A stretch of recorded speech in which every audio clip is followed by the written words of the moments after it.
izin menyampaikan latar belakang kegiatan kita pada malam hari ini adalah berkaitan dengan bagaimana kita bisa sama-sama membangun persepsi terkait dengan pemahaman hukum, berkaitan dengan proses penyelesaian masalah, utamanya berkaitan dengan hutang piutang. Karena selama ini bagi rekan-rekan yang ada di dunia advokat mungkin sudah tidak asing lagi dengan istilah gugatan non-prestasi. Pada kesempatan pada malam hari ini kita akan mencoba mengulas hal lain berkaitan dengan hutang piutang. Kira-kira opsi hukum apa saja sih yang bisa kita gunakan selain daripada gugatan hukum non-prestasi?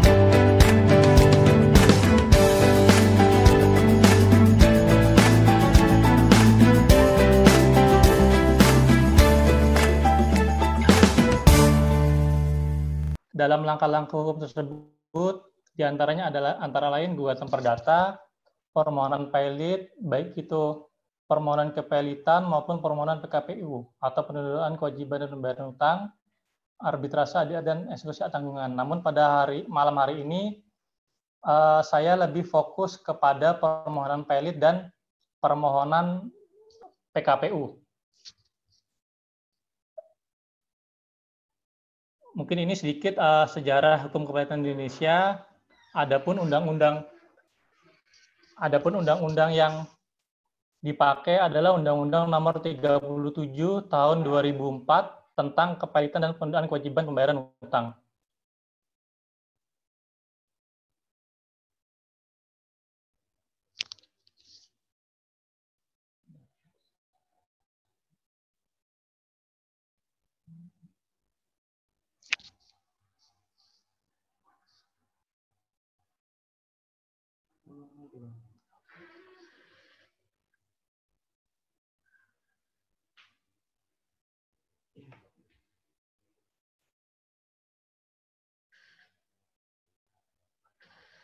Nah, apa sih pengertian kepilitan ini? Kepilitan itu sendiri adalah sita umum atas semua kekayaan debitur pilot yang pengurusan dan pemberesannya dilakukan oleh kurator di bawah pengawasan hakim pengawas sebagaimana diatur dalam Undang-Undang Nomor 37 Tahun 2004. Adapun permohonan pernyataan pilot harus diwakili oleh advokat sebagaimana diatur dalam pasal 7 Undang-Undang 37 Tahun 2004. Akan tetapi ketentuan ini tidak berlaku dalam hal permohonan itu diajukan oleh Menteri Keuangan, Bank Indonesia, BPAM, OJK, dan Kejaksaan.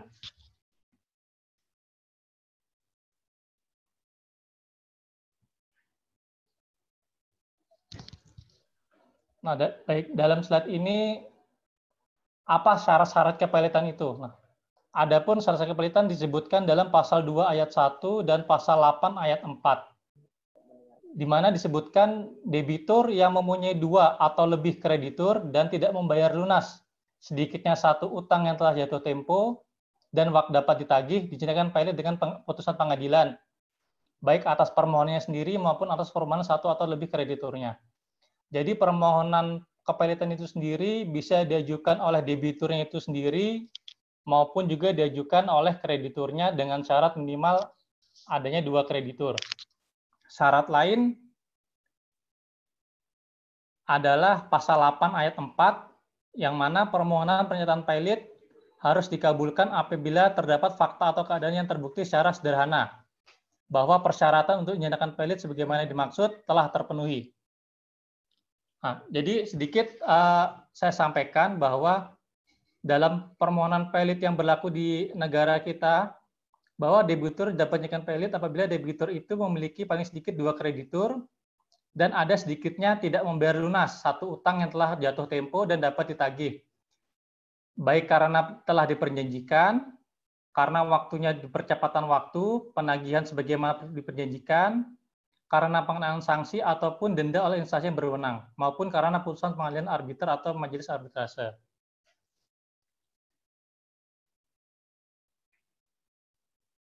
Adapun maksud dari pembuktian sederhana adalah ini. adanya fakta 2 atau lebih kreditur. Ini syarat ini wajib, syarat wajib adanya minimal 2 kreditur. Lalu kemudian fakta adanya utang yang telah jatuh waktu dan tidak dibayar. Lalu yang ketiga, jikapun tidak diakui oleh debitur, dapat dibuktikan secara mudah oleh kreditur pemohon pelit. Kemudian persoalan semata-mata karena tidak mau atau tidak mampu melunasi. Lalu kemudian perbedaan besarnya jumlah hutang yang didalilkan pemohon tidak menghalangi dijatuhkan putusan. Jadi di dalam permohonan kepelitan tidak ada yang namanya sengketa jumlah selama syarat-syarat terpenuhi, diantaranya adanya 2 kreditur dan juga adanya hutang yang sudah jatuh tempo. Nah, itu dapat diajukan permohonan. Contohnya diantaranya debitur dalam kontrak terbukti uang prestasi, baik membayar pokok ataupun bunganya, ini dapat dilakukan permohonan. Putusan pengadilan, putusan arbitrase, putusan perdamaian yang telah dilakukan eksekusi tapi tidak berhasil, ini juga bisa diajukan permohonan. Lalu kemudian pengakuan hutang dalam konteks 224 HIR.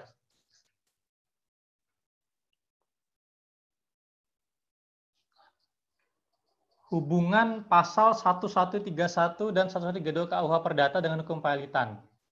Nah, pasal 21 Undang-Undang 37 2004 jelas disebutkan bahwa kepelitan meliputi seluruh harta kekayaan debitur pelit pada saat putusan pernyataan pelit diucapkan, serta segala sesuatu yang diperoleh selama kepelitan.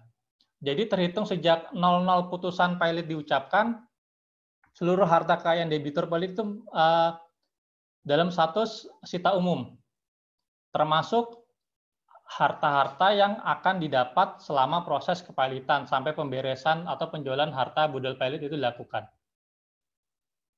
Hubungannya dengan KUH Perdata ada di pasal 1131, di mana disebutkan bahwa seluruh harta atau aset debitur pelit yang sudah ada maupun yang akan ada merupakan jaminan terhadap pelunasan utang-utangnya.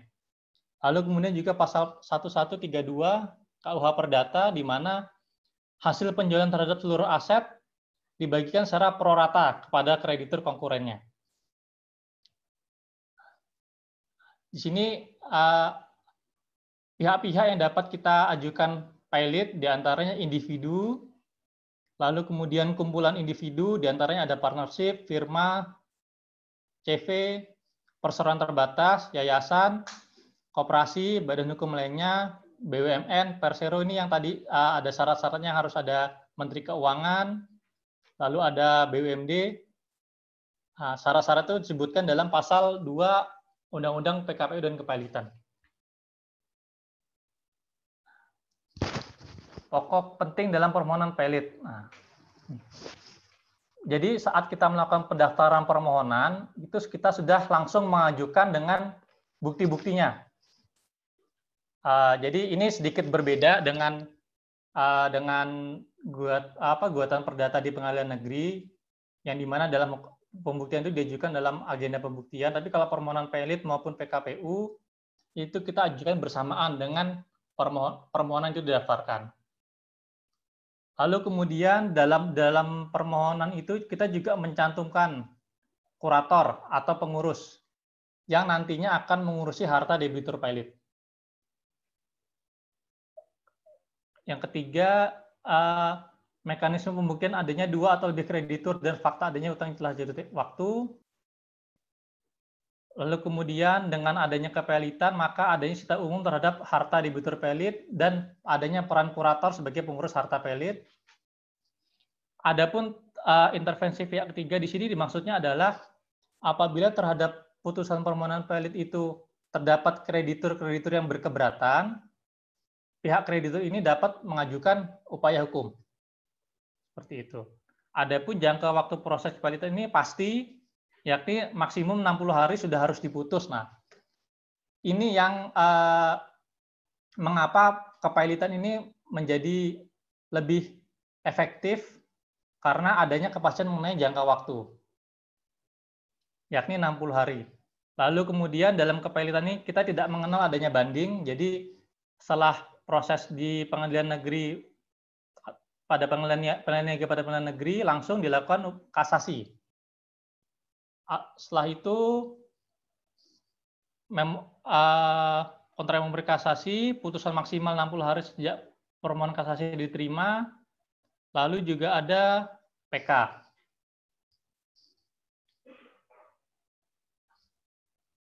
Ini adapun wilayah-wilayah yang meliputi pengadilan niaga di Indonesia ini adalah pengertian pengadilan niaga adalah pengadilan khusus yang berada pada pengadilan negeri yang bertugas memeriksa dan memutuskan perkara-perkara di bidang perniagaan, termasuk tetapi tidak terbatas pada pemeriksaan perkara kepailitan. Sedangkan kompetensi relatif berdasarkan Kepres nomor 9 tahun 99 antara lain pengadilan niaga pada pengadilan negeri Jakarta Pusat yang meliputi DKI Jakarta, Banten, Jawa Barat, Lampung, Sumatera Selatan, Bangka Belitung, Kalimantan Barat, pengadilan niaga pada Semarang, yaitu DIY dan Jawa Tengah, pengadilan niaga pada pengadilan Surabaya. Nah, ini daerah meliputi daerah Kalimantan Tengah, Kalimantan Selatan, Kalimantan Timur, Jawa Timur, Bali, dan Nusa Tenggara. Lalu kemudian pengadilan niaga pada pengadilan negeri Medan yang meliputi Aceh, Sumatera Utara, Sumatera Barat, Riau, Riau Kepulauan, Jambi, dan Bengkulu. Serta yang terakhir adalah pengadilan niaga pada pengadilan negeri Makassar yang meliputi seluruh Sulawesi, Maluku, Maluku Utara, dan Papua, termasuk juga Papua Barat. Jadi hanya ada 5 pengadilan niaga yang masih menginduk pada pengadilan negeri. Seperti itu. Apa sih kewenangan majelis hakim niaga dalam proses pengurusan dan pemberesan? Nah, salah diantaranya adalah memeriksa dan memutus upaya hukum renvoy. Renvoy ini pun adalah keberatan yang disampaikan oleh para kreditur mengenai tidak sepakatnya jumlah hutang yang didaftarkan, atau misalkan tidak sepakatnya dengan tindakan kurator dalam melakukan aksio pauliana, yaitu pembatalan tindakan hukum yang sudah dilaksanakan 1 tahun terakhir oleh debitur pailit. Lalu kemudian memeriksa dan memutus langkah hukum aksio pauliana, memeriksa dan memutus permasalahan perkara yang timbul dalam proses kepailitan, memeriksa dan memutuskan permohonan fee oleh kurator, dan memeriksa memutus perlawanan terhadap penuntutan hakim pengawas. Nah, ini diantaranya kewenangan majelis hakim pengadilan niaga.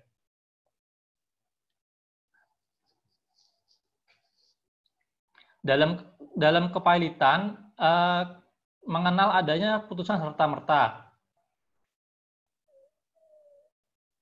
di mana putusan pengadilan niaga bisa dijalankan terlebih dahulu walaupun terhadap putusan tersebut dapat dilakukan upaya hukum.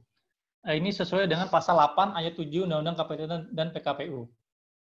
Jadi dengan demikian, sejak putusan pailit tingkat pertama, meskipun ada upaya hukum, dalam hal ini adalah kasasi, kurator sudah berwenang melaksanakan tugas pengurusan dan atau pemberesan atas harta pailit. Dan kepada debitur pailit, hak mengurusnya hilang. Jadi debitur pailit sejak putusan dibacakan sudah tidak memiliki lagi kewenangan untuk mengurus dan menjalankan usahanya. Seluruhnya diambil alih oleh kurator. Ini juga kenapa kepailitan menjadi nilai plus dibandingkan dengan gugatan di pengadilan negeri, karena dalam permohonan pailit itu tidak mengenal adanya asas nebis in idem. Sebagaimana kita ketahui, asas nebis in idem adalah jika suatu perkara telah diputus, maka tidak dapat lagi dilakukan permohonan pemeriksaan atas perkara lain. Nah, hal ini nggak berlaku dalam proses kepailitan.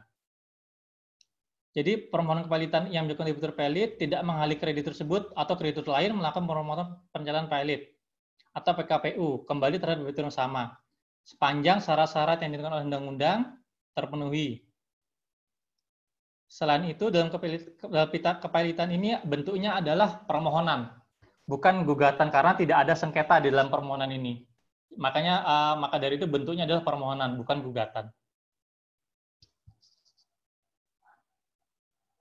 Tadi sudah saya sampaikan sedikit ini upaya hukum yang dapat ditempuh. Pasal 11, yang pertama adalah kasasi, yang kedua adalah peninjauan kembali. Kasasi juga bisa diajukan oleh kreditur lain.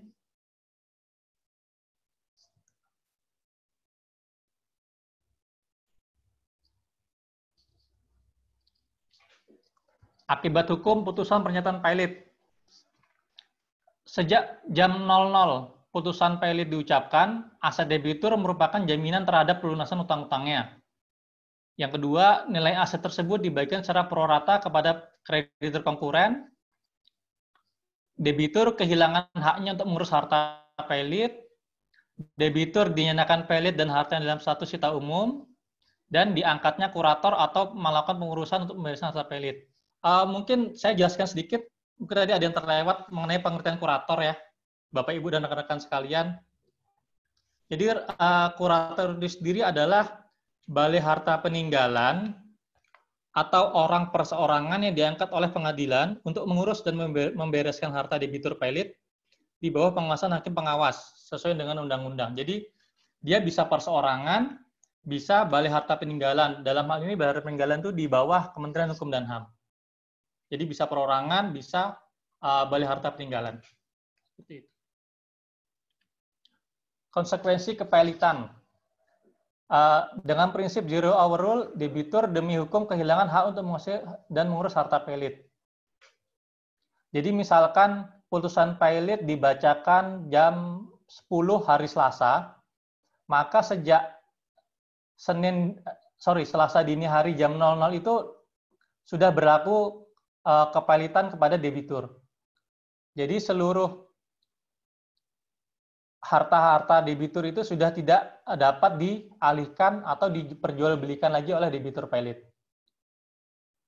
Lalu kemudian semua tindakan debitur yang dilakukan sudah putusan pilot tidak dapat lagi dibayar dari harta pilot. Tuntutan mengenai hak atau kewajiban terhadap harta pilot harus diajukan oleh atau kepada kurator. Tuntutan hukum yang diajukan oleh debitur dan sedang berjalan selama kepilitan berlangsung atas permohonan tergugat, perkara harus ditangguhkan untuk memberikan kesempatan pada kurator untuk mengambil alih perkara dalam jangka waktu yang ditentukan oleh hakim. Jika kurator yang mengindahkan tergugat berhak atas perkara digugurkan. Kemudian gugatan terhadap debitur gugur sejak putusan pilot diucapkan. Lalu kemudian dalam hal terdapat perjanjian timbal balik yang belum atau baru sebagian terpenuhi, pihak berkontrak dapat meminta kepastian dari kurator untuk melanjutkan atau tidak termasuk jangka waktu yang dibutuhkan. Lalu kemudian kewajiban harus menyerahkan barang yang telah disepakati batal dan kepada pihak yang dirugikan dapat mengajukan dirinya dan didudukan sebagai kreditur konkuren. Kesepakatan uang sewa yang dibayar di muka, maka perjanjian sewa tidak dapat dihentikan sebelum berakhirnya jangka waktu. Lalu kemudian dalam status kepilitan ini pekerja atau kurator dapat melakukan pemutusan hubungan kerja.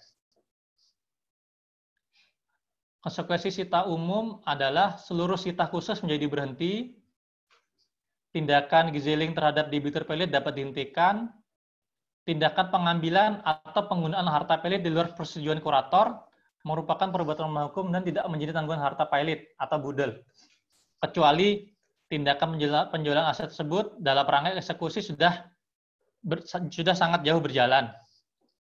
Lalu kemudian status sita umum berlaku dari jam 00.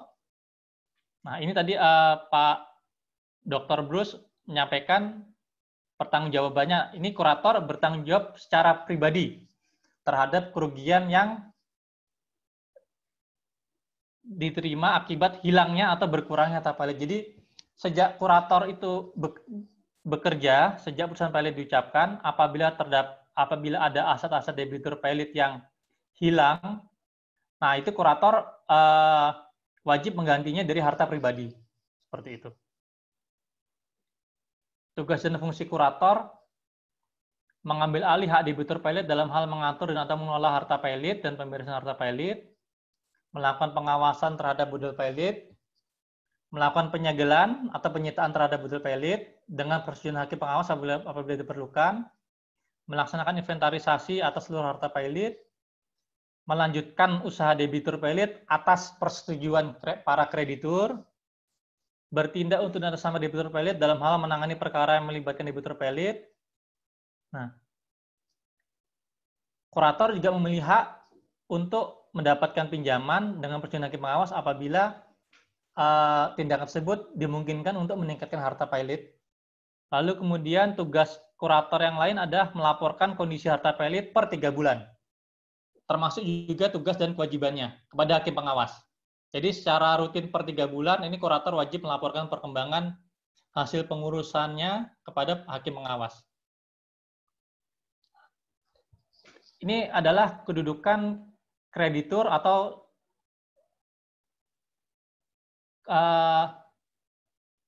posisi-posisi siapa yang didahulukan saat harta debitur pelit itu dilakukan pemberesan atau dijual. Yang pertama adalah kreditur istimewa. Di sini termasuk diantaranya adalah upah buruh yang terhutang, tagihan negara, diantaranya pajak, bea cukai, lalu juga ada biaya lelang, dan tagihan dengan hak retensi. Lalu kemudian yang kedua adalah kreditur separatis, pemegang hak tanggungan, pemegang hak hipotek kapal, pemegang hak gade, pemegang hak fidusia. Ini biasanya bank atau lembaga pembiayaan. Lalu kemudian urutannya yang berikutnya adalah pasangan buruh atau pegawai. Lalu preferen khusus sebagaimana dalam pasal 139 KUH Perdata, diantaranya adalah piutang yang didahulukan, lalu kemudian juga preferen umum, sebagaimana pasal 1149 KUH Perdata, dan konkuren. Jadi paling rendah ini adalah konkuren. Konkuren ini kreditur yang tidak memegang jaminan apapun, baik itu hak ketanggungan, hak kebendaan. Jadi seperti hanya tagihan invoice, itu masuk di konkuren. Seperti itu. Ini kemudian adalah permohonan PKPU. Jadi saya jelaskan sedikit dalam permohonan dalam Undang-Undang Kepelitan PKPU ini ada 2 permohonan yang bisa diajukan. Yang pertama adalah permohonan kepelitan. Jadi kalau permohonan kepelitan ini dia jangka waktunya 60 hari dan langsung pilot. Kalau misalnya dikabulkan hakim, status debitur langsung pilot. Nah, sedangkan permohonan PKPU ini adalah penundaan kewajiban pembayaran utang. Bahasa ininya adalah restrukturisasi lah. Jadi ada skema-skema yang diajukan nanti oleh termohon PKPU, dalam ini adalah debitur, untuk mengajukan upaya-upaya perdamaian. Nah, tapi di sini kita kesini dulu adalah dalam putusan Melaniaga mengenal kepelitan dan PKPU. Adapun PKPU sendiri dapat diajukan juga oleh debitur maupun oleh kreditur. Sama juga seperti permohonan kepelitan. Tujuan mengajukan permohonan PKPU adalah sebagaimana disebutkan dalam pasal 222. Motivasinya adalah agar debitur mengajukan rencana perdamaian yang meliputi tawaran pembayaran sebagian atau seluruh utang kepada kreditur sehingga terdapat kesempatan atau kemungkinan debitur untuk mengajukan rencana perdamaian. Jadi motivasinya atau tujuannya dalam PKPU ini tidak langsung pilot. Jadi adanya waktu yang diberikan kepada debitur untuk mengajukan rencana-rencana perdamaian agar perusahaannya nggak pilot.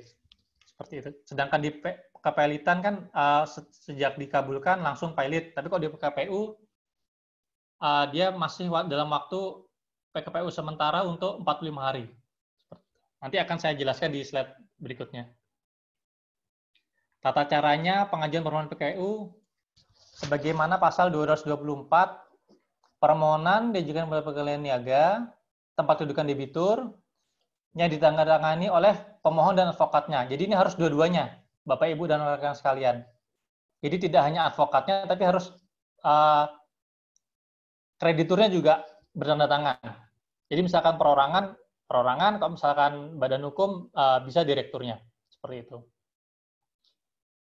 Jika permohonan PKPU diajukan oleh debitur, maka harus dilampiri daftar piutang yang memuat sifat, jumlah piutang, dan utang debitur beserta bukti secukupnya. Jika permohonan diajukan oleh debitur perseroan terbatas, maka dilakukan setelah mendapatkan persetujuan RUPS. Dalam hal debitur adalah bank, perusahaan efek, lembaga penjamin, asuransi, dana pensiun, dan BUMN yang bergerak di bidang kepentingan publik, yang dapat mengajukan adalah sebagaimana disebutkan pasal 2 ayat 3, 4, dan 5. Yang seperti disebutkan di slide sebelumnya adalah diantaranya ada kejaksaan, menteri keuangan, seperti itu. Lalu kemudian apabila permohonan pernyataan pilot dan permohonan PKPU diperiksa secara bersamaan, maka yang harus diputus duluan adalah perkara PKPU. Ini sesuai dengan pasal 229 ayat 3. Jadi dalam hal permohonan pernyataan pilot sudah diajukan, debitur dapat melakukan pendaftaran permohonan dan 3 hari sudah harus diputus. Nah, ini proses PKPU diawali dengan pengajuan permohonan, persidangan. Setelah hakim mengabulkan permohonan, maka debitur atau termohon PKPU berada dalam status PKPU sementara untuk jangka waktu 45 hari. Kalau permohonan dilakukan oleh debitur, maka 3 hari sudah harus diputus sejak pendaftaran. Sedangkan apabila diajukan oleh kreditur, maka jangka waktunya 20 hari. Nah, jadi tadi kalau di kepalitan adanya kepastian waktu 60 hari, nah di PKPU lebih singkat lagi Bapak Ibu dan rekan-rekan ini 20 hari oleh kreditur dan 3 hari oleh debitur. Jadi adanya kepastian waktu ini sangat-sangat menguntungkan sebetulnya. Lalu kemudian setelah dikabulkannya permohonan PKPU, maka termohon PKPU atau debitur berada dalam status PKPU sementara untuk 45 hari ke depan. Sejak putusan ini diucapkan, maka debitur bersama-sama dengan pengurus untuk mengurus perusahaannya atau hartanya. Jadi kalau tadi kepilitan sejak pilot hilang haknya debitur untuk mengurus, tapi kalau dalam PKPU, debitur masih memiliki hak untuk mengurusnya, tetapi bersama-sama dengan pengurus. Jadi tidak bisa debitur. Pak Yudi, ya. Kita 5 menit lagi karena ada sesi tanya jawab 10 menit Pak Yudi. Baik. Oke, itu. Jadi itu lalu adanya pengumuman yang memuat nama hakim pengawas, nama pengurus, tanggal kreditur, rapat kreditur pertama, daftar akhir, hari terakhir pengajuan tagihan, pencocokan piutang, dan rapat pembahasan rencana perdamaian. Nah, setelah maksimal hari ke-45, ini ada yang namanya rapat. Itu biasanya berisi 3 opsi atau hasil. Yang pertama, apakah debitur atau termohon itu berakhir dengan perdamaian, ataukah berakhir dengan PKPU tetap, atau berakhir dengan debitur pilot. Konsekuensi PKPU sementara dan akibat hukumnya. Pertama kali selalu diputus dengan PKPU sementara, lalu kemudian PKPU sementara tidak selalu berubah menjadi PKPU tetap. Selama PKPU, debitur tanpa persetujuan pengurus tidak dapat melakukan pengurusan. PKPU sementara berakhir dengan 3 kemungkinan, ini berakhir dengan perdamaian dan pengesahan perdamaian. Ini di mana proposal yang diajukan oleh debitur atau termohon PKPU itu disetujui oleh mayoritas krediturnya. Bisa juga berakhir dengan diberikannya PKPU tetap, dalam hal ini meminta perpanjangan waktu untuk dilakukan pembahasan kembali, ini maksimal 270 hari, atau juga bisa berakhir dengan debitur pilot. Dalam hal ini, termohon PKPU atau debitur tidak mengajukan proposal perdamaian. Jadi seketika saat itu juga pilot. Ini keadaan hukumnya. Dalam PKPU sementara, PKPU tetap maksimal 270 hari.